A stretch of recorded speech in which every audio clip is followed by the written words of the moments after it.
Fais en sorte d'avoir un cerveau dynamique. Fais en sorte d'avoir un cerveau dynamique. Alors, qu'est-ce que j'appelle cerveau dynamique? Vous savez, il y a des choses que nous avons apprises enfant, d'accord? Et on nous a expliqué que c'est comme ça que ça se fait. Depuis des siècles, des décennies, c'est comme ça se fait. Personne ne se pose des questions par rapport à est-ce qu'il n'y aurait pas une méthode beaucoup plus révolutionnaire qui aurait permis d'obtenir les mêmes résultats, mais avec moins d'efforts? On ne se pose pas en fait cette question et c'est le grand danger en fait dans lequel nous sommes aujourd'hui parce que on peut augmenter en fait la productivité, mais en réfléchissant à d'autres approches qui peuvent permettre d'obtenir même mieux ce que nous avons aujourd'hui comme résultat, que ce soit dans nos vies ou que ce soit en entreprise ou autre.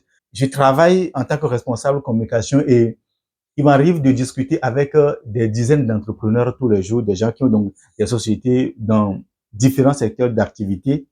Et le gros problème, en fait, c'est surtout, au fait, avec certaines entreprises, au fait, qui ont pu asseoir un certain équilibre par rapport aux chiffres qui rentrent, c'est le fait de se dire, bon, ça marche déjà pour moi, pourquoi alors je vais adopter une nouvelle méthode? Vous savez, il y a beaucoup d'entreprises aujourd'hui, en fait, qui sont rentrées dans l'utilisation intensive de l'intelligence artificielle.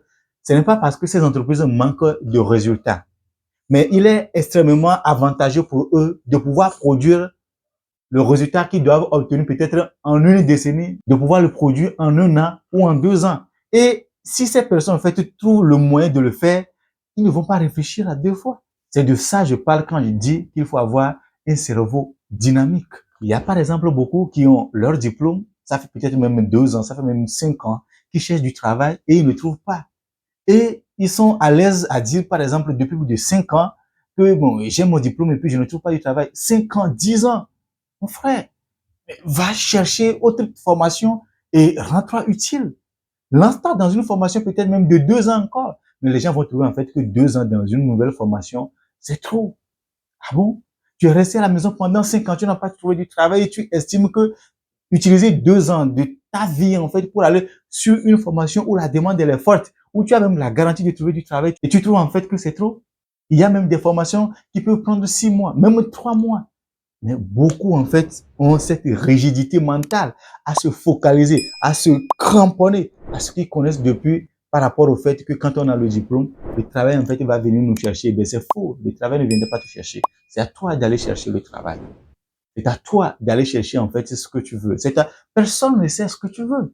Quand tu ne l'exprimes pas, personne ne sait ce que tu veux. Peut-être même dans ton entreprise, tu veux, en fait, une augmentation. Oui, d'accord. Tu veux une augmentation, mais quelle est ta rentabilité? Qu'est-ce que tu apportes comme valeur ajoutée? C'est ça, en fait, aussi, avoir un cerveau dynamique. Avoir un cerveau dynamique, c'est à chaque fois penser à optimiser qui nous sommes et les méthodes que nous utilisons. Vous voyez? Donc, ça commence d'abord par nous-mêmes. Ça commence d'abord par nous-mêmes. Si je cherche en fait une augmentation de salaire, la question que je peux me poser, c'est comment augmenter le chiffre d'affaires de l'entreprise.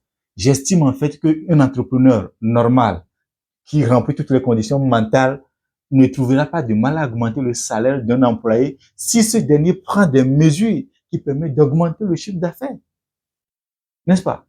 Donc, il est extrêmement important que nous puissions redynamiser notre manière de voir, de percevoir en fait les choses. Et attention, vous n'êtes jamais vieux pour apprendre des choses nouvelles. C'est ne pas faire confiance à Dieu et ne pas faire confiance aussi à notre cerveau que de penser que l'âge que nous on a aujourd'hui, on ne peut plus apprendre de nouvelles choses. Si, vous pouvez apprendre énormément de choses. Il y a des gens qui, c'est après 55 ans qu'ils ont découvert leur passion. Et c'est en quoi faisant? En se formant, bien sûr. Donc, ne dormez pas sur vos lauriers. Ne reste pas dans ton coin en te disant que, ben écoute, aujourd'hui, je ne suis plus utile au monde. C'est pas en fait le monde qui doit définir ton utilité. C'est à toi en fait de te préparer. C'est à toi de prouver aux autres en fait tu corresponds à leurs besoins. C'est à toi en fait d'acquérir de nouvelles compétences. C'est à toi en fait de redynamiser en fait tes compétences. C'est à toi de te mettre en valeur. Et si chaque jour tu n'apprends pas de nouvelles choses, c'est normal en fait que tu deviens périmé sur le marché de l'emploi. C'est normal que tu deviennes périmé en tant qu'entrepreneur sur le marché d'offres de produits ou de services. Il est extrêmement important que à chaque instant, nous puissions nous poser des questions par rapport à l'utilité de ce que nous avons à offrir. OK? Donc, à chaque fois, il est extrêmement important que tu te poses des questions par rapport à comment tu peux faire pour t'améliorer. Parce que si tu t'améliores, tes résultats vont s'améliorer. Si tu t'améliores, tes résultats vont s'améliorer. Ciao, ciao.